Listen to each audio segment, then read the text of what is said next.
অবশেষে রাজধানীর ধানমন্ডি ৩২ নম্বর ভবনের বেসমেন্ট থেকে পানি সেচ শেষ হয়েছে। তবে এ বিষয়ে ফায়ার সার্ভিসের পক্ষ থেকে আনুষ্ঠানিকভাবে কোনো ঘোষণা দেওয়া হয়নি। দুপুর ২টার আগ মুহূর্তে এই সেচ কাজ শেষ হয়। এর আগে বেলা 11:30টার দিকে ওই ভবনের সেচ কার্যক্রম শুরু হয়।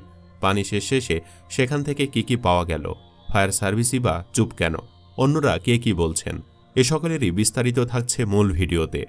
সম্প্রতি ধানমন্ডি ৩২ নম্বরে বঙ্গবন্ধু স্মৃতি জাদুঘর ও পাশের দুটি ভবনে ভাঙচুর চালায় বিক্ষুব্ধ ছাত্র জনতা। এ ঘটনার পরই সন্ধান মেলে পাশের একটি ভবনের নিচে দীর্ঘ আরও কয়েকতলা ফ্লোরের। অনেকে এই আন্ডারগ্রাউন্ডে আয়নাঘর আছে বলে সন্দেহ পোষণ করেন। সে রহস্য উন্মোচনেই ভবনের নিচে জমে থাকা পানি তুলে ফেলার কাজ শুরু করে ফায়ার সার্ভিস। টানা ৩ ঘণ্টারও বেশি সময় ধরে পানি সরানোর কাজ চলে। তবে পানি সরানোর পর প্রাথমিকভাবে সেখানে সন্দেহজনক কিছু মেলেনি বলে তথ্য এসেছে। সরেজমিনে দেখা গেছে ভবনের নিচে থেকে সেচ যন্ত্রের মাধ্যমে তোলা হয়েছে পানি। আন্ডারগ্রাউন্ডে নোংরা আবর্জনা ও ভাঙ্গা ইটের টুকরা দেখা গেছে। ফায়ার সার্ভিসের ৩টি ইউনিট একটি সেচ যন্ত্রের মাধ্যমে এই পানি সেচ কার্যক্রম পরিচালনা করে। নির্মাণাধীন ভবনের নিচতলা থেকে সেচ যন্ত্রের সাহায্যে পানি তুলে ধানমন্ডি লেকে সেই পানি ফেলা হয়। এর আগে সেখান থেকে নানান জনে নানান তথ্য তুলে ধরে। সেখানে গোপন কক্ষে বাচ্চাদের স্কাউট স্কুল ড্রেস, জুতাসহ নতুন করে কিছু জিনিস পাওয়া যায় বলেও গুঞ্জন রটে। কেউ কেউ বলেছিল পানি সরানো হলে কঙ্কালও বেরিয়ে আসতে পারে, তবে বাস্তবে তা ঘটেনি। তবে সন্দেহজনক কিছু পাওয়া না গেলেও ৩২-এ পাওয়া আন্ডারগ্রাউন্ড বেসমেন্ট দিয়েই লিককে খেয়ে দেওয়া যাবে বলে মন্তব্য করেছেন বিশিষ্ট অনলাইন অ্যাক্টিভিস্ট আসিফ সৈকত। তিনি তার ব্যক্তিগত ভেরিফাইড ফেসবুকে একটি পোস্ট করেন। তাতে তিনি লিখেন, জনতা ৩২-এ আন্ডারগ্রাউন্ড বেসমেন্ট পেয়েছে। সেখানে পাওয়া কনস্ট্রাকশন, হেলমেট, জুতা, রশি এগুলো খুবই সেন্সিটিভ এলিমেন্ট। আমি বাংলাদেশ সেনাবাহিনীর একজন এক্স কমান্ডের সাথে এ বিষয়ে কথা বলেছি। তিনি নিশ্চিত করেছেন এই আন্ডারগ্রাউন্ড বেসমেন্ট আগে ছিল না। এমনকি এসএসএফ-এর অনেক কর্মকর্তাও এ বিষয়ে কিছুই জানে না। তবে সেখান থেকে পাওয়া প্রতিটি এলিমেন্টের ফরেনসিক টেস্ট হলে একটা গ্র্যান্ড ন্যারেটিভ এস্টাবলিশ করা সম্ভব। Trust me. ছাত্ররা নিজেরা এক্সপার্টিজম বাদ দিয়ে যদি ফরেনসিকের জন্য ইন্টারিমকে প্রেশার ক্রিয়েট করে, তারা চিন্তাও করতে পারবে না এর আউটকাম হবে আওয়ামী লীগের জন্য নাইটমেয়ার। তবে সেগুলো করার জন্য ধৈর্য ধারণ করতে হবে।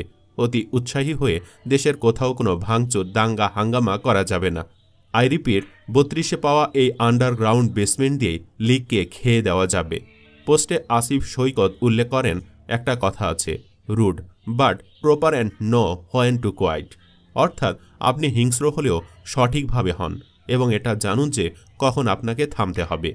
পয়েন্টে আসি উল্লেখ করে তিনি আরও বলেন, ৩২ ফ্যাসিজমের দীর্ঘদিনের ল্যান্ডমার্ক হিসেবে পরিচিত ছিল।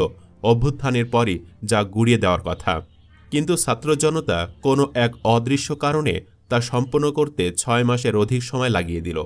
অর্ধ বছর পরে এসে ইন্টারিম যখন একটি স্টেবল গভর্নমেন্ট হিসেবে আবির্ভূত হচ্ছে, তখন ফ্যাসিজমের আঁতুড়ঘর গুড়িয়ে দেওয়া প্রসঙ্গ উত্থাপিত হওয়া আসলে একাডেমিক্যালি একটু অন্যরকম, তবে অবশ্যই জাস্টিফাইড। ৩২ গুড়িয়ে দেওয়ার পেছনে ভিজিবল বা ইনভিজিবল কন্ট্রিবিউটর যারা ছিলেন, তারা নিঃসন্দেহে আমাদের জন্য ব্লেসিং, কারণ তাদের জন্য অনেক গিট্টু আস্তে আস্তে খুলতে শুরু করেছে। তবে সমস্যাটা হচ্ছে ন্যারেটিভ নিয়ে। জনতার ৩২ গুড়িয়ে দেওয়ার পেছনে কোনো ন্যারেটিভ ছিল না, ছিল দীর্ঘদিনের ক্ষোভ, রাগ, বিদ্বেষ, ক্ষেত্র বিশেষে ব্যক্তিগত কারণ। আবার কেউ বা মুজিবকে নিয়ে সামান্য মিম বানাতে গিয়ে অত্যাচারিত হয়েছে বলে এই কাতারে এসে দাঁড়িয়েছেন। কারণ যেটাই হোক, তার যৌক্তিক এবং এটাই সবচেয়ে বড় কথা। আসিফ তার পোস্টে আরও উল্লেখ করেন, কিন্তু ন্যারেটিভবিহীন জনতা যখন ৩২ গুড়িয়ে দিতে শুরু করেছে, তখন থেকেই এই ন্যাচারাল অ্যান্ড জাস্টিফাইড প্রোটেস্টের অ্যাডভান্টেজ নিতে শুরু করেছে আরেকটি পক্ষ। সুদূর ফ্রান্স থেকে কেউ ৩২ ভেঙে সেখানে মসজিদ বানানোর উস্কানি দিচ্ছেন, কেউ আবার শহীদ মিনার স্মৃতিসৌধ ভাঙ্গার উস্কানি দিচ্ছেন, কেউ বা এটাকে মোক্ষম সুযোগ হিসাবে আখ্যায়িত করে রাষ্ট্রের ক্রিটিক্যাল ইনফ্রাস্ট্রাকচার ভেঙে গুড়িয়ে দেওয়ার কথা বলছেন। সাধারণ জনতা যেহেতু তলিয়ে ভাবতে পারে না, তাই তারা এই বিষয়গুলোকেও ফ্যাসিবাদ বিরোধী মুভমেন্ট হিসেবে ভাববে এবং সে অনুযায়ী কাজ করবে। একাডেমিক ডিসকাশন বলে, মবের কোনো ন্যারেটিভ থাকে না, বরং সে শুধুমাত্র অন্যের ন্যারেটিভ সার্ভ করে, কিন্তু বুঝতে পারে না কখন কিভাবে কার ন্যারেটিভ সার্ভ করে দিচ্ছে। ধরুন আপনি আমার বাড়ি ভেঙে দিচ্ছেন, আমি ডিফেন্ড না করে